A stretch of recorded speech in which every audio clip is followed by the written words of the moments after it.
It seems like your focus is largely on academia then.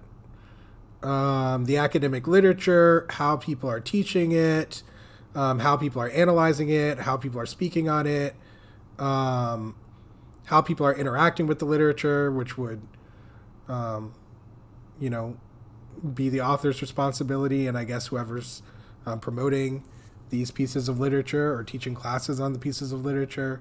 But it seems largely contained within the academic sphere. Is that fair to say?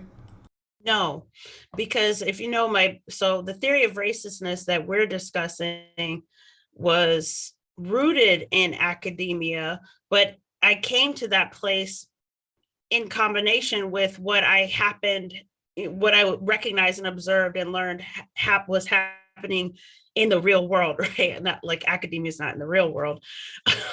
In conjunction with what I recognized was happening in academia, and more specifically in my primary field of study. But I've since taken that and I do diversity, equity, inclusion, which I know that has become sort of bastardized and misconstrued in all types of ways. But I do DEI work and anti-racist work with all kinds of organizations, municipalities, universities, K through 12, you know, individuals who just want to learn more, nonprofits, for profits.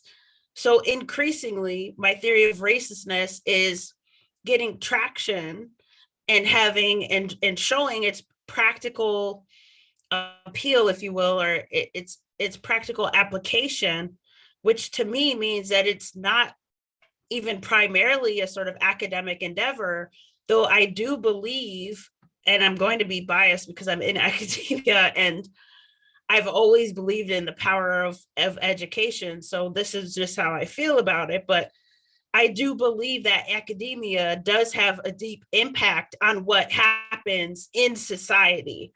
And if you track that across time, how anti-racism has looked across the centuries, you would see that there is an interconnection. So it's important work, and I'm doing that work. And I'm also doing the work outside of academia too, out of necessity, because racism and unintentionally upholding racism, it's not just a problem in higher ed. It's a problem, unfortunately, across the board, as you well know.